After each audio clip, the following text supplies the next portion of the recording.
ایک شخص نے چڑیا پکڑنے کے لیے جال بچھایا۔ اتفاق سے ایک چڑیا اس میں پھنس گئی اور شکاری نے اسے پکڑ لیا۔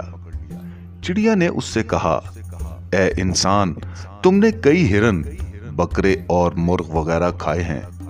ان چیزوں کے مقابلے میں میری کیا حقیقت ہے؟ ذرا سا گوشت میرے جسم میں ہے، اس سے تمہارا کیا بنے گا؟ تمہارا تو پیٹ بھی نہیں بھرے گا۔ لیکن اگر تم مجھے آزاد کر دو تو میں تمہیں بڑی ہی کام میں آنے والی نصیحتیں کروں گی، جن پر عمل کرنا تمہارے لیے بہت مفید ہوگا۔ ان میں سے ایک نصیحت تو میں ابھی ہی کروں گی، جبکہ دوسری اس وقت کروں گی جب تم مجھے چھوڑ دو گے اور میں دیوار پر جا بیٹھوں۔ اس کے بعد تیسری اور آخری نصیحت اس وقت کروں گی جب دیوار سے اڑ کر سامنے درخت کی شاخ پر بیٹھ جاؤں۔ اس شخص کے دل میں تجسس پیدا ہوا کہ نہ جانے چڑیا کیا فائدہ مند نصیحتیں کرے گی۔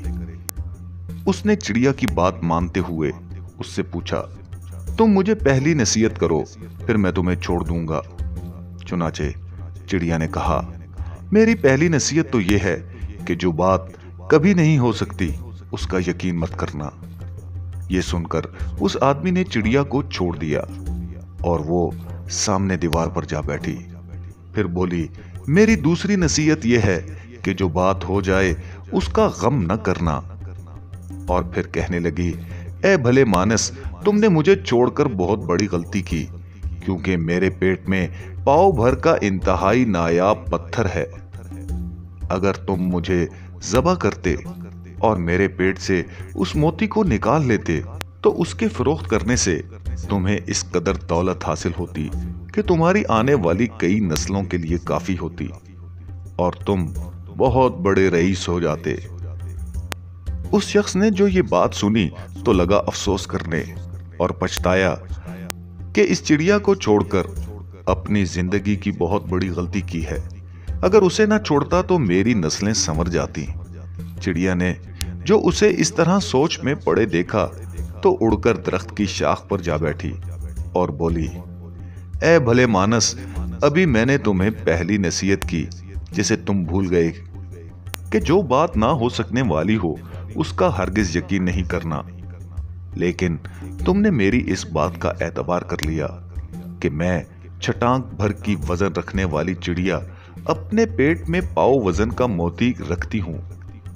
کیا یہ ممکن ہے؟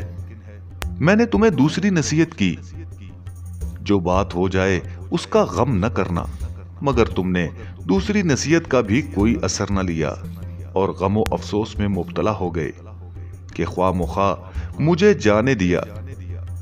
تمہیں کوئی بھی نصیحت کرنا بالکل بیکار ہے۔ تم نے میری پہلی دو نصیحتوں پر کب عمل کیا جو تیسری پر کرو گے؟ تم نصیحت کے قابل ہی نہیں۔ یہ کہتے ہوئے چڑیا پھر سے اڑی اور ہوا میں پرواز کر گئی۔ وہ شخص وہیں کھڑا چڑیا کی باتوں پر غور و فکر کرتے ہوئے سوچوں میں کھو گیا۔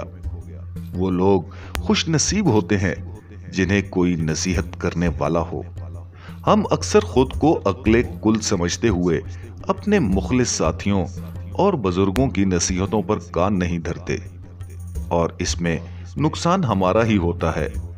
یہ نصیحتیں صرف کہنے کی باتیں نہیں ہوتی کہ کسی نے کہا ہم نے سن لیا، بلکہ دانائی اور دوسروں کے تجربات سے حاصل ہونے والے انمول اثاثے ہیں جو یقیناً ہمارے لیے مشعل راہ ثابت ہو سکتے ہیں اگر ہم ان نصیحتوں پر عمل بھی کریں۔